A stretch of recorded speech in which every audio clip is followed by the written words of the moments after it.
ఓకేనా అమ్మ, అందరికీ నమస్కారం. ఫస్ట్ ఆఫ్ ఆల్ ఈరోజు బొబ్బిలి నియోజకవర్గానికి తొలి అడుగు సుపరిపాలన తొలి అడుగు కార్యక్రమానికి బొబ్బిలి నియోజకవర్గంలో మా సోదరులు బేబీ నయన్ గారి కాన్స్టిట్యున్సీ అండ్ బొబ్బిలి కాన్స్టిట్యున్సీ అనే కన్నా బేబీ నయన్ గారి కాన్స్టిట్యున్సీ అనొచ్చు. ఈరోజు ఒక మంచి ఆదరణ, మంచి పలకరింపుతో, మంచి అభిమానంగా ఇక్కడికి వచ్చిన తర్వాత ఇక్కడ ఉన్న అందరూ కూడా ఇంట్లో ఆడపిల్లని ఎలాగైతే ఆదరిస్తారో ఆ రకంగా ఆదరించి ఆశీర్వదించినందుకు ప్రత్యేకంగా బొబ్బిలి నియోజకవర్గ ప్రజలందరికీ కూడా ధన్యవాదాలు. ఈ కార్యక్రమానికి మా సోదరుడు నాగార్జున అందరం కూడా అటెండ్ అవ్వడం జరిగింది. అయితే ఈరోజు మీ అందరి దగ్గరికి రావడానికి గల ప్రధానమైన కారణం ఏంటంటే, సాధారణంగా భారతదేశం అనేసరికి స్త్రీలకు గౌరవం ఇచ్చే ఒక మంచి సంప్రదాయం ఉన్న, మంచి సంస్కృతి ఉన్న భారతదేశం నుంచి ఏమి నేర్చుకోవాలి విదేశాల వాళ్ళు అని ఎవరైనా అడిగితే స్త్రీని ఎలా గౌరవించుకోవాలో నేర్చుకోవచ్చు అన్న ఒకే ఒక ఆన్సర్ చాలా తొందరగా వచ్చే పరిస్థితి. అంటే అది సంస్కృతిలోని నిండిపోయి ఉన్నది స్త్రీని గౌరవించాలి అని. అందుకే మన దేవుళ్ళు ఏదైనా ప్రతి దేవుడు బిఫోర్ నేమ్కి బిఫోర్ భార్య పేరు కానీ అమ్మ పేరు కానీ ఉంచుకునే పరిస్థితి కూడా కనిపిస్తూ ఉంటుంది మనకి. లక్ష్మీ నరసింహస్వామి అని, భూదేవి సహిత వెంకటేశ్వర స్వామి అని, రకరకాలుగా సీతారాముడు అని, అంటే రకరకాలుగా ఒక దేవుడి పేరు చెప్పేటప్పుడు కూడా ముందు ఒక మహిళ పేరు చెప్పే సంస్కృతి మన భారతదేశంలోనే ఉండడం మనందరం కూడా గర్వించదగ్గ విషయం. కానీ ఈరోజు పరిస్థితులు ఎలా అయిపోయినాయి అంటే, ఎస్పెషల్లీ వైఎస్ఆర్సీపీ ఎందుకు ఈ పార్టీ గురించి పదే పదే మాట్లాడకూడదు అనుకున్నా కూడా మాట్లాడాల్సి వస్తుంది. ఎందుకు మాట్లాడకూడదు అంటున్నామంటే, ఏదో మేము భయపడిపోయో లేకపోతే వాళ్ళని చూసి ఏదో భయపడిపోయే మాత్రం కాదు, కేవలం అలాంటి వాళ్ళ గురించి మాట్లాడడం కూడా కొన్ని సందర్భాల్లో మేము కూడా సిగ్గుపడే పరిస్థితి కనిపిస్తూ ఉంది. ఎందుకనంటే ఈరోజు మహిళల గురించి ఎంత నీచంగా మాట్లాడినా కూడా నోరు విప్పకుండా ఇంకా దాన్ని ఎంకరేజ్ చేసే పరిస్థితిలో జగన్మోహన్ రెడ్డి ఉండటం అనేది చాలా జుగుప్సాకరమైన విషయం. ఈరోజు ఎందుకు ఈ పదం ఉపయోగిస్తున్నానంటే, ఒక తల్లి గురించి, ఒక చెల్లి గురించి, ఒక ఆడబిడ్డ గురించి నోటికొచ్చినట్టు మాట్లాడుతూ ఉంటే కనీసం ఇది తప్పు అని చెప్పలేని నాయకత్వం, అదొక నాయకత్వమా? అటువంటి నాయకుడు ఒక నాయకుడా? ఇది ప్రతి ఒక్కరు కూడా మనం ప్రశ్నించుకోవాలి. ఎస్పెషల్లీ వైఎస్ఆర్సీపీకి నాయకత్వం వహిస్తున్న జగన్మోహన్ రెడ్డి కూడా ప్రశ్నించుకోవాల్సిన అవసరం ఉంది. మనం రీసెంట్గా ఈరోజు నిన్న చూసాం, ఎమ్మెల్యే ఒక శాసనసభ్యురాలు, గౌరవ శాసనసభ్యురాలు. నేను శాసనసభలో ఉన్న వాళ్ళందరికీ కూడా నేను చాలా గర్వంగా చెప్తాను. సుమారుగా 5 కోట్ల మంది ఆంధ్రప్రదేశ్లో ప్రజలుంటే కేవలం 175 మందికే అసెంబ్లీలో కూర్చొని అధ్యక్ష అనే ఒక అవకాశం కల్పిస్తుంది. ఒక అదృష్టం. ఆ అదృష్టం ఇచ్చిన వాళ్ళు ఎవరు? ఆ నియోజకవర్గ ప్రజలు. అంటే సుమారుగా 2,50,000 పైచీలకు ఓటర్లు అందరూ కూడా దగ్గర 4 లక్షల మంది జనాభా అందరూ కూడా ఓట్లేసి గెలిపించి మా పక్షాన మీరు పోరాటం చేయండి అని ఒక శాసనసభకు పంపించారంటే అదొక గౌరవం. అందులోని ఒక మహిళను పంపించడం అన్నది అంతకుమించిన గౌరవం.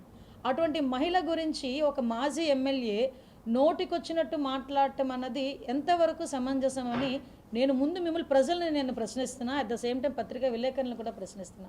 ఆవిడ గురించి ఆవిడ వ్యక్తిత్వ హననం చేయడానికి, ఒక క్యారెక్టర్ అసోసియేషన్ చేస్తూ ఆవిడ వివాహం గురించి, ఆవిడ వ్యక్తిగత జీవితం గురించి చాలా దరిద్రంగా, అంటే ఎవ్వరూ కూడా హర్షించని విధంగా మాట్లాడటం. ఇక్కడ మీరు ఒకసారి ఆలోచిస్తే నేను డైరెక్ట్గా ఆ మాజీ ఎమ్మెల్యే ప్రసన్న కుమార్ రెడ్డినే అడుగుతున్నా. యాక్చువల్గా ఇందాకే మా అన్న చెప్తున్నారు, చాలా పెద్ద ఫ్యామిలీ అమ్మ, చాలా పొలిటికల్గా చాలా మంచి, అంటే 5 సార్లు 6 సార్లు ఎమ్మెల్యేలు గెలిచిన సంస్కృతి ఉన్న వాళ్ళ ఫ్యామిలీ, అటువంటి ఫ్యామిలీలోంచి వచ్చి ఇలా మాట్లాడుతున్నాడంటే చాలా దరిద్రంగా ఉంది అని.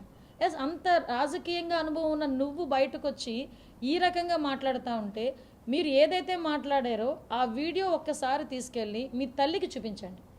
మీ తల్లి కనుక మీరు మాట్లాడిన మాటల్లో తప్పు లేదు అని అనిపిస్తే కనుక మాకు చెప్పండి, మేము మాట్లాడడం మానేస్తాం. మీ భార్య దగ్గరికి తీసుకెళ్ళండి, ఆ వీడియో చూపించి ఒక్కసారి మీ భార్య దగ్గరికి వెళ్ళి, నేను పలానా వ్యక్తి గురించి, పలానా ఆడదాని గురించి ఈ రకంగా మాట్లాడాను, నీకు సమంజసమేనా అని ఒకసారి అడగండి. ఒకసారి లేదు, నీ బిడ్డ దగ్గరికి వెళ్ళండి, నీ ఆడబిడ్డ దగ్గరికి వెళ్ళి కూర్చో, నీ ఇంట్లో నీ కూతురు దగ్గరికి వెళ్ళి కూర్చొని, అమ్మ నేను ఇలా మాట్లాడానంటే వాళ్ళు హర్షిస్తారేమో అడగండి. లేకపోతే నీ అక్క చెల్లెల దగ్గరికి వెళ్ళి అడగండి. లేదు, నిన్ను బాగా అభిమానించే వైసీపీ కార్యకర్తలు, మహిళా కార్యకర్తలు ఎవరైనా ఉంటే, దానికి కూడా ఏదో అంటారు కదా, కామన్ సెన్స్ ఉండేవాళ్ళు, కొంచెం నీతి నిజాయితీతోని ఎథిక్స్ ఉండే వాళ్ళని చూపించి అడగండి. కనీసం ఇది నేను మాట్లాడిన మాట దాన్ని అందరూ హర్షిస్తారని అడగండి. అంటే మీరు మాట్లాడిన మాటలు మహిళ అయిన మీ కన్న తల్లి కూడా హర్షించలేని పదాలు మీరు ఉపయోగించి, నిన్ను కట్టుకున్న భార్య కూడా హర్షించలేని పదాలు మీరు ఉపయోగించి, నీ కన్న కూతురు కూడా హర్షించలేని పదాలు మీరు ఉపయోగించి, అలాంటి పదాలు ఒక ఆడపిల్ల గురించి, దట్టు మహిళా శాసనసభ్యురాల గురించి మాట్లాడడం అన్నది ఎంతవరకు సమంజసం అని అడుగుతున్నాను ఈరోజు. నేనేంటంటానంటే ఇది వైసీపీ డిఎన్ఏలో ఉందేమోనండి. ఇదే ప్రసన్న కుమార్ రెడ్డి, నేను ఇక్కడ మీకు గుర్తు చేయాలి, నేను అపోజిషన్లో ఉండి మహిళా ప్రెసిడెంట్ నేను ఉండేటప్పుడు నెల్లూరు నేను దీక్ష చేసి వచ్చా, నారీ సంకల్ప దీక్ష చేసి వచ్చిన తర్వాత ఇదే ప్రసన్న కుమార్ రెడ్డి ఆ రోజు కూడా నా మీద కూడా నోటికి వచ్చినట్టు మాట్లాడాడు. అఫ్ కోర్స్ ఆ రోజు మేము పోలీస్ కంప్లైంట్ ఇచ్చాము కానీ ఎవడు పట్టించుకోరు, నా వద్ద ఆ రోజు నుంచి వెళ్ళారు, మీకు తెలుసు అప్పుడు. కానీ ఈరోజు ప్రసన్న కుమార్ రెడ్డి మాటలు వింటూ ఉంటే ఈరోజు మహిళా లోకం అంతా ఒక్కసారి ఉలిక్కిపడింది. కానీ కొన్ని రోజులకి వైఎస్ఆర్సీపీ వాళ్ళు అలా మాట్లాడుతున్నారంటే కొన్ని రోజులకి వీళ్ళు ఇలాగే మాట్లాడతారేమో అని జనాలకు కూడా అర్థమైపోయే పరిస్థితి. నిన్నగాక మొన్న సజ్జల రామకృష్ణారెడ్డి లాస్ట్ టైం సకల శాఖ మంత్రిగా ఉన్న వ్యక్తి, అంటే అన్ని శాఖలు ఆయన గ్రూప్లోనే పెట్టుకుని నడిపించిన సజ్జల రామకృష్ణారెడ్డి మొన్న ఒక ప్రెస్ మీట్లో కూర్చొని మహిళల గురించి పిశాచులు, సంకరజాతి వాళ్ళు అని మాట్లాడతాడు. సాక్షి ఛానల్లో కూర్చొని ఒక కృష్ణంరాజు అనే ఒక అనలిస్ట్ పేరు చెప్పుకొని, ఒక ఆయన పత్రికా విలేకరణ పేరు చెప్పుకొని ఆయన కూర్చొని రిపోర్టర్ని పెట్టి కూర్చొని వేశ్యల అమరావతి అని మాట్లాడతాడు. అమరావతి రాజధాని ప్రాంతంలో ఉన్న మహిళలందరినీ కూడా వేశ్యలని మాట్లాడే పరిస్థితి. అంతవరకు ఎందుకండి?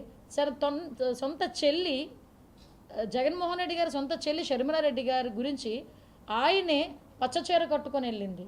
అరే నువ్వు మాట్లాడుతుంది అమ్మ, మీరు మాట్లాడుతుంది ఒక ఆడబిడ్డ గురించి, నీ చెల్లి గురించి మాట్లాడుతున్నావు, ఒక ఆడబిడ్డ గురించి మాట్లాడుతున్నావు.